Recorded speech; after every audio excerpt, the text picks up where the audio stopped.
राज्यसभा चुनाव में बीजेपी का सबसे ज्यादा नुकसान, मगर सबसे ज्यादा चर्चा जी न्यूज के मालिक सुभाष चंद्रा की। कल देश के 4 राज्यों में 16 सीटों के लिए राज्यसभा का चुनाव हुआ। 16 में से 8 सीटें बीजेपी ने जीती, लेकिन सबसे ज्यादा चर्चा राजस्थान से चुनाव लड़ रहे जी न्यूज के मालिक व पूर्व राज्यसभा सांसद सुभाष चंद्रा की रही। राजस्थान में कांग्रेस के पास 108 विधायक हैं, लेकिन 3 उम्मीदवारों को जिताने के लिए 123 सीटों की जरूरत थी। कांग्रेस राजस्थान में अपने इस गुड़ागणित में सफल हो गई और उसके 3 उम्मीदवार जीत गए। भारतीय जनता पार्टी के 71 विधायक हैं। जाहिर सी बात है कोई एक उम्मीदवार ही जीत सकता था, लेकिन बीजेपी ने घनश्याम तिवारी को जितवा लिया और जी न्यूज के मालिक सुभाष चंद्रा को अपने बचे हुए विधायकों का समर्थन दिलवा दिया। सुभाष चंद्रा को जीतने के लिए 11 विधायक अलग से चाहिए थे, जिस पर बीजेपी ने भी अपना पूरा दांवपेच बैठाया, लेकिन राजस्थान में गुड़ागणित और उठापटक में कांग्रेस ने बीजेपी को चित कर दिया।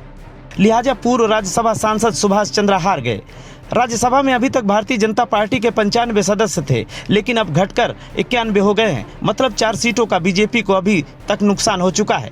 बीजेपी के नुकसान से ज्यादा चर्चा सुभाष चंद्रा की है। बीजेपी चाहती तो सुभाष चंद्रा को इस बार भी राज्यसभा सांसद बना देती, लेकिन सुभाष चंद्रा से ज्यादा तवज्जो राजस्थान में घनश्याम तिवारी को दी गई और सुभाष चंद्रा को उनके हाले बयां पर छोड़ दिया गया। सुभाष चंद्रा को अलग थलग छोड़ने के पीछे बीजेपी की अपनी चालाकी है। पिछली बार राज्यसभा में सुभाष चंद्रा को भेजने के बाद मीडिया और बीजेपी के बीच के गुड़ागणित पर बड़े सवाल उठाए जा रहे थे, लेकिन इस बार बीजेपी ने थोड़ा पीछा छुड़ाने की कोशिश की है। लोग लगातार कह रहे थे कि सुभाष चंद्रा को बीजेपी ने राज्यसभा इसलिए भेजा ताकि जी न्यूज बीजेपी के पक्ष में खबरें चला सके।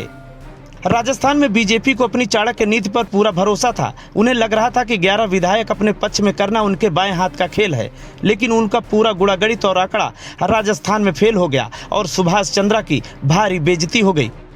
Bureau report. हम करेंगे भ्रष्टाचार की बात, हम करेंगे अपराध की बात, हम करेंगे यूपी की बात, हम करेंगे यूपी के हर मुद्दे की बात।